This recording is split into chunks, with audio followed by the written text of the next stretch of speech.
ओम शांति 16/3/2024 के परमात्मा महाभाग। ओम शांति बाप दादा। मीठे बच्चे, ज्ञान की डिपार्टमेंट अलग है, योग की अलग है। योग से आत्मा सतो प्रधान बनती है। योग के लिए एकांत की ज़रूरत है। प्रश्न है, स्थायी याद में रहने का आधार क्या है? उत्तर है, तुम्हारे पास जो कुछ भी है उसे भूल जाओ, शरीर भी याद ना रहे, सब ईश्वरीय सेवा में लगा दो। यही है मेहनत। इस कुर्बानी से याद स्थायी रह सकती है। तुम बच्चे प्यार से बाप को याद करेंगे तो याद से याद मिलेगी। बाबा भी करंट देंगे। करंट से ही आयु बढ़ती है, आत्मा एवर हेल्दी बन सकती है। ओम शांति। अब योग और ज्ञान दो चीज़ें हैं। बाप के पास ये बहुत बड़ा खजाना है जो बच्चों को देते हैं। बाप को जो बहुत याद करते हैं उनको करंट जास्ती मिलती है, क्योंकि याद से याद मिलती है। ये कायदा है, क्योंकि मुख्य है याद। ऐसे नहीं कि ज्ञान बहुत है इसका मतलब याद करते हैं, नहीं। ज्ञान की डिपार्टमेंट अलग है, योग की बहुत बड़ी सब्जेक्ट है, ज्ञान की उससे कम। योग से आत्मा सतो प्रधान बन जाती है, क्योंकि बहुत याद करते हैं। याद के बगैर सतो प्रधान बनना असंभव है। बच्चे ही सारा दिन बाप को याद नहीं करते तो बाप भी याद नहीं करेंगे। बच्चे अच्छी रीति याद करते हैं तो बाप की भी याद से याद मिलती है। बाप को खींचते हैं, ये भी बना बनाया खेल है जिसको अच्छी रीति समझना है। याद के लिए बहुत एकांत भी चाहिए। पिछाड़ी में आने वाले जो ऊंच पद पाते हैं उसका आधार भी याद है। उन्हें याद बहुत रहती है, याद से याद मिलती है। जब बच्चे बहुत याद करते हैं तो बाप भी बहुत याद करते हैं। वह कशिश करते हैं, कहते हैं ना, बाबा रहम करो, कृपा करो। इसमें भी चाहिए याद। अच्छी तरह याद करेंगे तो ऑटोमेटिकली वह कशिश होगी, करंट मिलेगी। आत्मा को अंदर आता है कि मैं बाबा को याद करती हूँ, तो वह याद एकदम भरपूर कर देती है। ज्ञान है धन। याद से फिर याद मिलती है, जिससे हेल्दी बन जाते हैं, पवित्र बन जाते हैं। इतनी ताकत है कि जो सारे विश्व को पवित्र बना देते हैं। इसलिए बुलाते हैं, बाबा आकर पतितों को पावन बनाओ। मनुष्य तो कुछ जानते नहीं हैं, ऐसे ही रड़ियाँ मारते हैं और समय वेस्ट करते रहते हैं। बाप को जानते नहीं हैं। नोदा भक्ति भल करते हैं, शिव के मंदिर में जाके काशी कलवट खाते हैं, मिलता कुछ भी नहीं है। फिर भी विक्रम बनने शुरू हो जाते हैं। माया झट फंसा देती है, प्राप्ति कुछ भी नहीं है। अब तुम जानते हो पतित पावन बाप है, उन पर कुर्बान जाना चाहिए। वह समझते हैं कि शिव शंकर एक है, ये भी अज्ञान है। यहाँ बाबा बार बार कहते हैं, मन मनाभव मुझे याद करो तो तुम पवित्र बन जाएंगे। तुम काल पर जीत पाते हो। इसमें तुम जितनी कोशिश करेंगे तो माया भी विघ्न डालेगी, क्योंकि माया समझती है कि ये बाप को याद करेंगे तो मुझे छोड़ देंगे। क्योंकि जब तुम मेरे बनते हो तो सब कुछ छोड़ना पड़े, मित्र संबंधी धन आदि कुछ भी याद ना आए। एक कथा है, लाठी भी छोड़ो।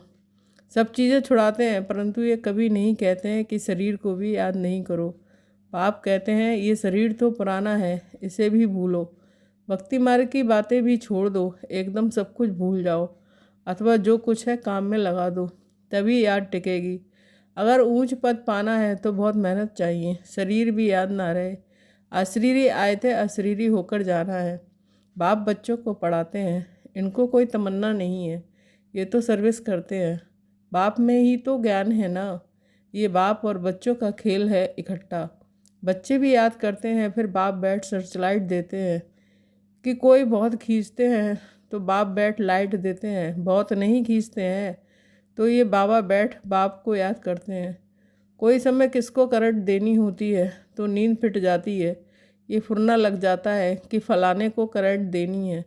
पढ़ाई से आयु नहीं बढ़ेगी, करंट से आयु बढ़ती है। एवर हेल्दी बनते हैं। दुनिया में किसकी आयु 125 150 वर्ष भी होती है तो ज़रूर हेल्दी होंगे।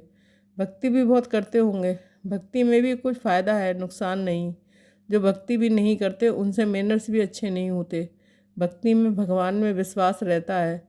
धंधे में झूठ पाप नहीं करेंगे, क्रोध नहीं आएगा। भक्तों की भी महिमा है।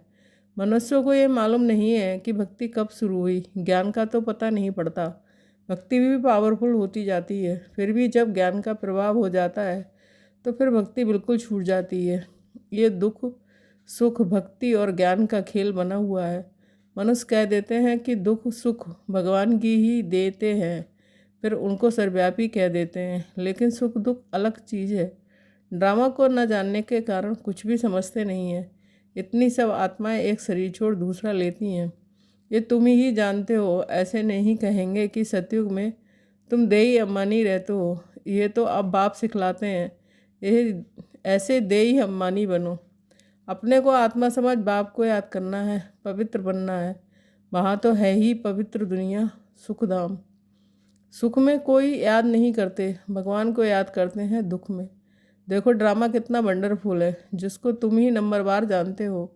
ये जो पॉइंट्स लिखते हैं वह भी भाषण के समय रिवाइज करने के लिए। डॉक्टर वकील भी पॉइंट्स नोट करते हैं। अब तुमको बाप की मत मिलती है तो फिर रिवाइज भी करना चाहिए। भाषण करने के समय इसमें तो है बाबा की प्रवेशता। बाबा तुमको समझाते हैं कि तो ये भी सुनेंगे। वह पॉइंट नहीं सुनाते तो मुझे क्या पता जो तुमको समझाऊं। बाप कहते हैं ये बहुत जन्मों के अंत का जन्म है। ब्रह्मा और विष्णु का चित्र भी है। तुम राजाई में चलते हो, सिर्फ नंबरवार। जितना याद करते हैं धारण करते हैं उतना पद पाते हैं। बाप कहते हैं गुहे तो गुहे बातें सुनाता हूँ, तुम नई नई पॉइंट्स नोट करो, पुरानी काम में नहीं आएगी।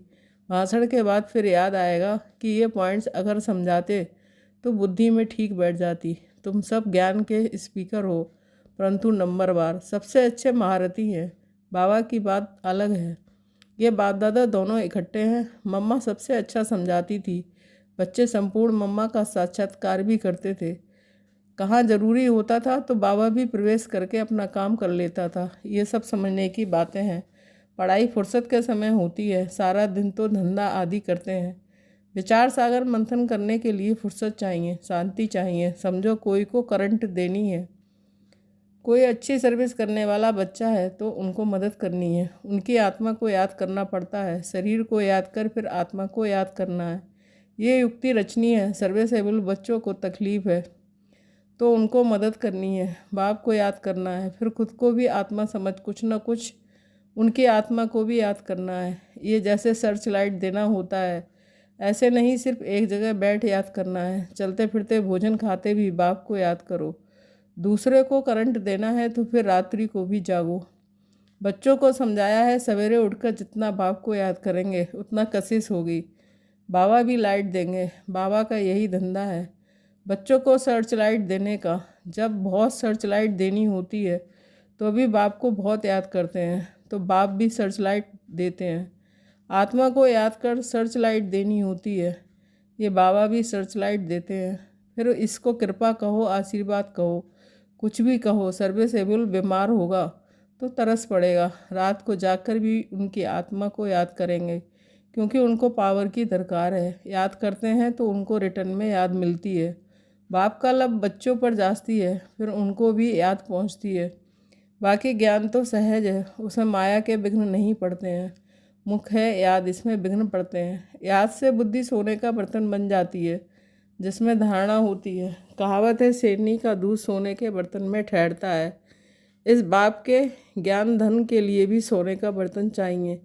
वह सब होगा जब याद की यात्रा में रहेंगे। याद नहीं करेंगे तो धारणा नहीं होगी। ऐसे मत समझो कि बाप अंतर्यामी है, कुछ बोला और हुआ। ये तो भक्ति मार्ग में होता है। बच्चा हुआ तो कहेंगे गुरु की कृपा है, अगर नहीं हुआ तो कहेंगे ईश्वर की भावी। रात दिन का फ़र्क है। तुम बच्चों को ड्रामा का राज तो बाप ने अच्छी रीति समझाया है, तुम भी पहले नहीं जानते थे। यह है तुम्हारा मर्जीवा जन्म। अभी तुम जानते हो हम देवता बन रहे हैं।